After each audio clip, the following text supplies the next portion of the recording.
बिस्मिल्लाहिर्रहमानिर्रहीम अस्सलामुअलैकुम। उम्मीद करनी आ सारे मेरे बहन भाई ठीक हो सो। अज मैं अपने बहन भाइयों नाल बड़ी ज़बरदस्त रेसिपी शेयर करे सा। कच्चे कीमे दे पिशावरी चपली कबाब दी रेसिपी शेयर करे सा। ये वाली रेसिपी बनाना बहुत आसान ते इंजे झटपट च रेसिपी बन गई सी। आधा किलो मैं कीमा लै लिया है। कीमे मैं गोश्त नूं पहले धो लिया है। कीमे नहीं धोना, कीमे नूं धोवन नाल चपली कबाब बनावन वाले जिहड़े हुंदे ने त्रुट वेंदे ने। नाल दे नाल प्याज शामिल कर लई सन, लहसुन अदरक दा पेस्ट, हरी मिर्च दा पेस्ट, टमाटर भी मैं विच पानी निचोड़ के टमाटर नूं शामिल कर लई सन। टमाटर दे पानी नाल चपली कबाब त्रुट वई सन। नाल दे नाल पाउडर मसाले, लाल मिर्च, चिकन कोरमे वाला मसाला, हल्दी पाउडर, खुश्क धनिया पाउडर, हसबे ज़रूरत नमक, 2 ਤੋਂ 3 चम्मच मैं कॉर्नफ्लोर शामिल कर लई सन। इत्थे तुस घर का आटा भी इस्तेमाल कर सकते हो, फाइन आटा भी इस्तेमाल कर सकते हो। मेरे को कॉर्नफ्लोर पिया है तो मैं वो शामिल कर रही हूँ।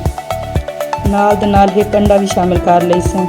कौलिए च अंडा मैं इस वजह तोड़िया है, गर्मी है पई तो गर्मी तो अंडे खराब होए पे होंदे। कौलिए तोड़ के अंडा शामिल करना चाहिए गर्मी तो हुण मैं चंगी तरह मिक्स कर लई सा कीमे दे रले मसालियां नूं भी ते अंडे नूं भी।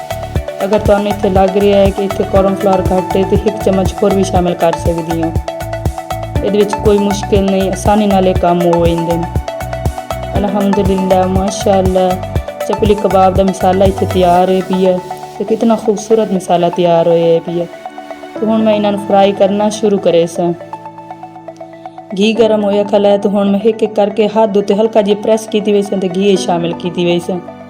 बड़े आराम नाल ये काम करने चाहिए ताकि हाथ जल ना जाए, हाथों उत्ते गर्म घी ना आ जाए। तिंजे एक एक करके मैं सारे फ्राई पैन शामिल कर लई सा। कच्चा कीमा इनू 7 ਤੋਂ 8 मिनट में फ्राई करे सा उलट पलट के।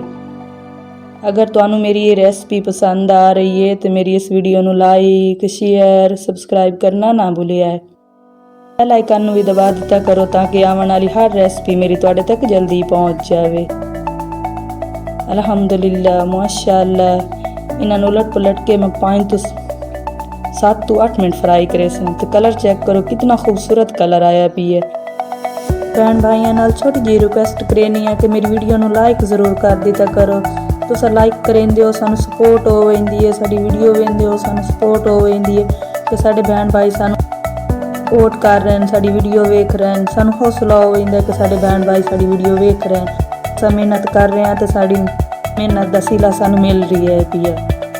तो मेरे बहन भाइयों ने जिन्हें मेरे बहन भाइयों ने मेरे चैनल को सब्सक्राइब किया है मैं उन्होंने बहन भाइयों का बहुत ज़्यादा शुक्र अदा करनी हाँ। जिन्होंने नहीं किया वो भी कर लवें ताकि आसान तो आसान रेसिपियाँ उन्होंने तक भी पहुँच जाएं। अल्हम्दुलिल्लाह माशाअल्लाह 7 ਤੋਂ 8 मिनट टोटल मैं टिक्कियां फ्राई किया है। पिशावरी चपली कबाब नूं 7 ਤੋਂ 8 मिनट टोटल फ्राई किया है। तो हुण मैं प्लेट विच बाहर काढ़ लई सी। कितना सोहना कलर आया पिया, जितनी कि वेखने च खूबसूरत लगदियां पईन उस तो कई ज़्यादा ये खाने च मज़ेदार होसन। ये वाली रेसिपी एक बार घरे जरूर ट्राई करिए। मैंने कमेंट करके दसिया है कि मेरी पिशावरी चपली कबाब की रेसिपी मेरे बहन भाइयों को किहो जी लगी है। इंशाअल्लाह मैं अपने बहन भाइयों को कमेंट का जवाब दे सा। ये भी मैं 7 ਤੋਂ 8 मिनट उलट पलट के इन्हों भी फ्राई कर ली सा दोबारा तो भी। ये बड़ी आसान रेसिपी है पे एक बार ये घर जरूर ट्राई करिए।